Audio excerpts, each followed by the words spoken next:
Hello friends, anxiety और obesity यानी मोटापे की प्रॉब्लम में बहुत ज़्यादा रिलेशन है। अक्सर इस रिलेशनशिप को समझना और उस पर वर्क करना ज़रूरी है, क्योंकि हमारे साथ ऐसा होता है कि हम ओबेसिटी यानी मोटापे से पीड़ित पेशेंट की बेचैनी को इग्नोर कर देते हैं। हम उसको मान के चलते हैं कि यार मोटापा है तो थोड़ा बहुत बेचैनी तो होगा ही, लेकिन हम उसको अलग से ट्रीट नहीं करते, अलग से उस पर ध्यान नहीं देते, उस पर फोकस नहीं करते, जिसकी वजह से व्यक्ति के हम फीडिंग बिहेवियर को कंट्रोल नहीं कर पाते और जिसकी वजह से ओवरऑल लोगों का मोटापा कम नहीं हो पाता। तो इन दोनों के रिलेशन को समझना और इस पर काम करना ज़रूरी है, क्योंकि यदि हम सिर्फ मोटापे पर फोकस करेंगे या सिर्फ एंग्जाइटी पर फोकस करेंगे तो ये रिलेशनशिप गड़बड़ा जाता है।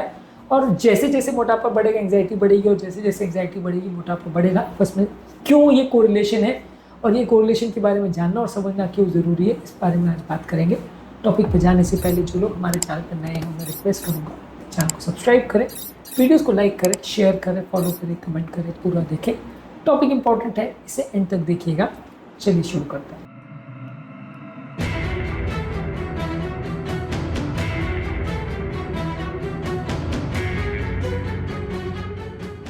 सबसे पहले जब आपका मन एंग्जाइटी में जाता है या बेचैन होता है तो आप इमोशनल ईटिंग करते हो। आप खाने को एक इमोशनल डिस्ट्रेस से निकलने के मैकेनिज्म की तरह से दिखने लगते हो, यानी स्ट्रेस की वजह से आप ज़्यादा खाने लगते हो। और ये टाइम पर आपको ज़्यादातर कंफर्ट वही खाद्य पदार्थ देते हैं जिसमें ज़्यादा कार्बोहाइड्रेट होते हैं या ज़्यादा फैट होता है।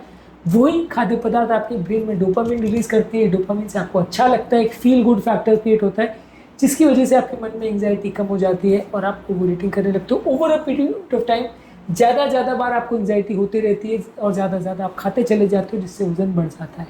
एक आध बार एंग्जाइटी जब आपको होती है, बेचैनी होती है, तो थोड़ा बहुत खा लेना एक्स्ट्रा वो कोई गलत बात नहीं है, एक्सेप्टेबल है। लेकिन जब रोज़ ही व्यक्ति को एंग्जाइटी रहती है, रोज़ ही बेचैनी रहती है और वो रोज़ ही ज़्यादा खाने लगता है, तो ओवरऑल आपका वजन बढ़ना काफ़ी कॉमन सी बात है। तो ओवरऑल इमोशनल ईटिंग काफ़ी ज़्यादा होती है। एंग्जाइटी के टाइम हम अपने आप को अलाउ कर देते हैं कि छोड़ो यार, आज तो मन बहुत ज़्यादा दुखी है, बहुत ज़्यादा परेशान है, आज बहुत ज़्यादा चिंता है, तो आज हमने ज़्यादा खा भी लिया तो कोई दिक्कत नहीं। और क्योंकि ये कार्बोहाइड्रेट वाले फूड प्रोडक्ट्स ही हमें अच्छा फील करवाते हैं, तो हम नेचुरली ही वही खाद्य पदार्थों को ज़्यादा खाते हैं, जिससे हमारा वजन बढ़ता है। आप खुद ट्राई करके देख लीजिए कि जब आपको मन बहुत ज़्यादा बेचैन होगा या चिंतित होगा, तो वैसे टाइम आप कभी सलाद, ओट्स या सब्जी जैसी चीज़ें नहीं खाओगे। वैसे टाइम पे आप फ्रूट्स खाओगे, फ्रूट जूस पियोगे, चाय कॉफ़ी लोगे, या बहुत ज़्यादा कार्बोहाइड्रेट वाली चीज़ें, मिठाइयाँ खाओगे। वो सारी चीज़ें ही आपको अच्छा फील कराएगी, तो आप नेचुरली ही अनहेल्दी फूड प्रोडक्ट ज़्यादा खाने लगते हो, जिससे वजन बढ़ता है। इसके अलावा एंग्जाइटी की वजह से आपके मन में बहुत ज़्यादा स्ट्रेस हार्मोन्स बन जाते हैं। स्ट्रेस हार्मोन यानी कॉर्टिसोल, जो कि बेसिकली एक फ्लाइट और फ्राइट हार्मोन है, यानी कि या तो आपको लड़ने के लिए बहुत प्रेरित करता है या भाग जाने के लिए प्रेरित करता है। दोनों के लिए इस टाइम पे आपकी वो भूख बढ़ा देता है। आपको बहुत ज़्यादा अगर कॉर्टिसोल लेवल्स बढ़ता है तो आपको बहुत ज़्यादा खाना खाने की इच्छा होती है, खासकर हाई कैलोरी फूड, क्योंकि बेसिकली कॉर्टिसोल एक स्ट्रेस हार्मोन है। और ऐसे टाइम पे बॉडी मान के चलती है कि स्ट्रेस है तो बॉडी में एनर्जी सरप्लस होना चाहिए। एनर्जी की कमी होगी तो आप जो सामने खतरा है उसको झेल नहीं पाओगे। बॉडी को नहीं पता रहता कि ये स्ट्रेस खाली एंग्जाइटी का स्ट्रेस है या एक्चुअल में कोई खतरा है। बॉडी को लगता है कॉर्टिसोल अगर ब्लड में आ गया तो इसका मतलब कुछ ना कुछ तनाव है और इस समय आपको ज़्यादा खाने की ज़रूरत है। तो नेचुरली ही कॉर्टिसोल का रिस्पॉन्स होता है कि आप ज़्यादा खाओगे, और ऐसे टाइम पे आप वही खाद्य पदार्थ खाओगे जो इंस्टेंट एनर्जी देगा, खासकर कार्बोहाइड्रेट्स, जिसकी वजह से आपका कंपेरेटिवली वजन बढ़ता है।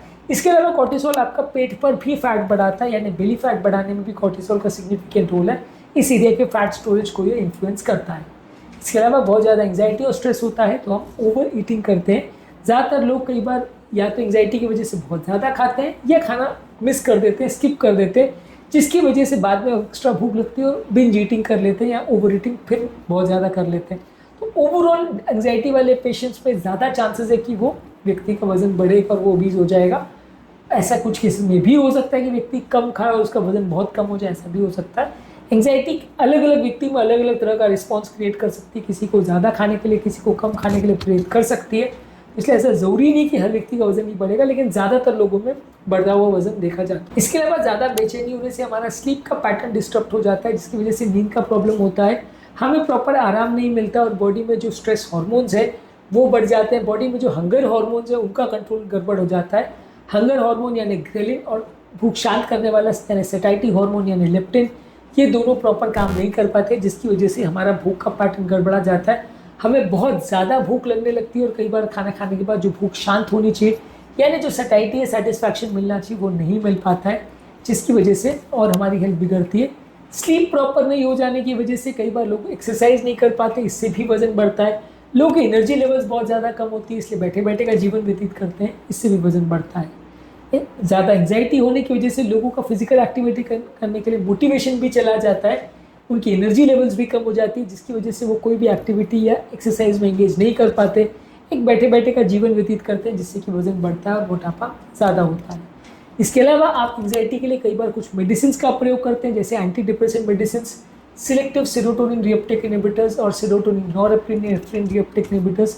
ये दोनों काफ़ी कॉमनली एंग्जाइटी के लिए प्रयोग की जाती है। ये सारी दवाइयाँ वेट गेन करवा सकती है, ये आपके मेटाबॉलिज्म को चेंज करती है, आपकी भूख को चेंज करती है, इसकी वजह से आपका वजन कम करना और मुश्किल हो जाता है। यानी डिप्रेशन और एंग्जाइटी के लिए दी जाने वाली दवा कभी कभी खुद से भी वजन बढ़ा सकती है। इसके अलावा डिप्रेशन और एंग्जाइटी वाले पेशेंट्स में अक्सर उनकी खुद की बॉडी की इमेज भी चेंज हो जाती है, जिसकी वजह से उनकी ओवरऑल हैबिट्स चेंज हो जाती है, ओवर ईटिंग या अंडर ईटिंग करते हैं, और खुद के बारे में कैसी उनको बॉडी इमेज चाहिए, कैसा वो अपने बारे में सोचते हैं, ये सारी चीज़ें बहुत ज़्यादा चेंज हो जाती है, जिसकी वजह से उनको वज़न कम करने के लिए मोटिवेट करना भी बहुत मुश्किल हो जाता है।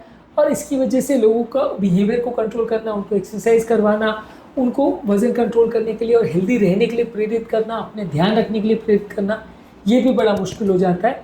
तो डिप्रेशन और एंग्जाइटी वाले पेशेंट में अक्सर खुद की बॉडी का इमेज चेंज हो जाता है, खुद का परसेप्शन चेंज हो जाता है, और किसी भी चीज़ के लिए उनको मोटिवेट करना, इंकरेज करना और उनसे कोई काम करवा पाना जो कि उनकी हेल्थ के लिए ही अच्छा है, वो भी अक्सर मुश्किल हो जाता है।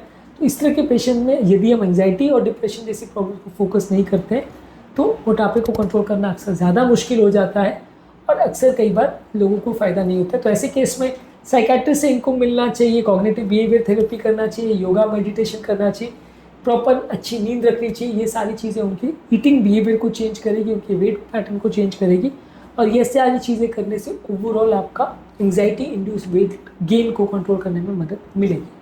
आज के टॉपिक में हमने बात करी एंग्जाइटी वेट गेन के बीच में क्या रिलेशन है, और इस रिलेशन को समझना और जानना और उसके बारे में प्रॉपर ध्यान रखना क्यों ज़रूरी है, इस पर हमने बात करी। एक अलग वीडियो में डिप्रेशन और मोटापे में क्या रिलेशन है, डिप्रेशन और एंग्जाइटी को कंट्रोल करने के लिए कौन कौन सी दवाइयों का प्रयोग किया जाता है, कौन कौन से लाइफस्टाइल चेंजेस का प्रयोग किया जाता है, ये सारी चीज़ों पर हमने काफ़ी सारे वीडियोज़ किए, इनको ज़रूर देख लीजिएगा। उम्मीद करूँगा कि आज के टॉपिक में कुछ नई बातें जानने को मिली होगी। जो लोग हमारे चैनल पर नए हैं, मैं रिक्वेस्ट करूँ कि चैनल को सब्सक्राइब करें, वीडियोज़ को लाइक करें, शेयर करें, फॉलो करें, कमेंट करें।